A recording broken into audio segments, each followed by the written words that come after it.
যাই হোক, এতদিন পরে আমার বেল গাছটি সত্যিকারের প্রাণ পেয়েছে।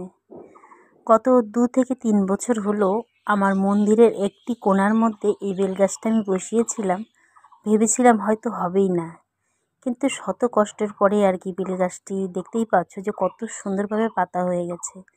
যেহেতু যে জায়গাতে বেল গাছটা বসিয়েছি পাশেই আমার তুলসীর থান, আর বেল গাছটাকে জড়িয়ে ধরে আছে একটি শেফালি ফুলের গাছ। আর এই শেফালি ফুলের গাছ দেখতেই পাচ্ছ যে গাছটি কিন্তু অনেকটা বড় হয়। তো এই গাছটি কিন্তু প্রচুর পরিমাণের ফুল আর কি, যেহেতু শেফালি ফুলটি আর কি শরৎ ঋতুতে হয়, তো প্রচুর হয়। আর এখন কিছুটা ডাল ছেটে দেওয়া হয়েছে, নাহলে কিন্তু প্রচুর ডালে ভর্তি হয়ে থাকে। আর এই শেফালি ফুলের ঢালের জন্য, এই ডালগুলোর জন্য আমার বেল গাছটি হতে পারে না। তো এবার কিন্তু ডালগুলো পুরো ছাঁটার পরে বেল গাছটি কী সুন্দরভাবে পাতা হয়েছে দেখতে পাচ্ছ। যেহেতু মন্দিরের পাশে কিন্তু একটি বেল গাছের অবশ্যই দরকার, তার কারণ সবসময় পুজো দেওয়ার জন্য কিন্তু বেল গাছ অনেকটা দূরে আনতে অনেক সমস্যা হয়। আমাদের আরও বেল গাছ আছে অন্য বাড়িতে আর কি, পুরোনো বাড়িতে, তো ওখান থেকে আনতে অনেকটা সমস্যা হয়, যেহেতু সময়ের ব্যাপার থাকে।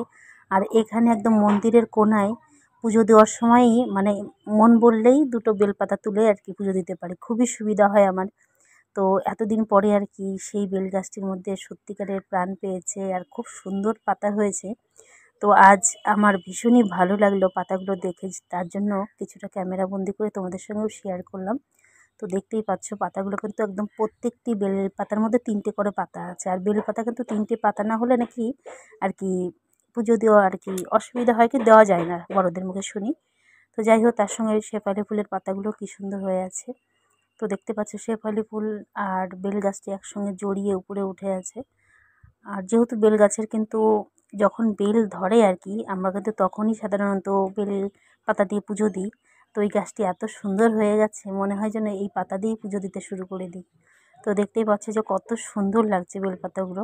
আর ছোট্ট গাছে কি সুন্দর ঝাঁকালোভাবে বেলপাতা হয়ে আছে, এ দেখে কিন্তু ভীষণই ভালো লাগছে। আর দেখতে পাচ্ছ প্রত্যেকটি পাতার মধ্যে 3টি করে আর কি পাতা আছে।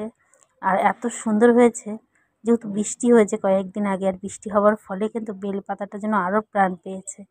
তো কী সুন্দর লাগছে দেখতে পাচ্ছ, একদম নিচে বসানো এই শিউলি ফুলের আর কি শেফালি ফুলের সঙ্গে ঘেঁষা আর কি গাছটি দেখতে পাচ্ছ। আর পাশে একটু ড্রাম আছে, ওই ড্রামগুলো আমাদের চা পাতা বাগানে আর কি জল দেওয়ার জন্য লাগে।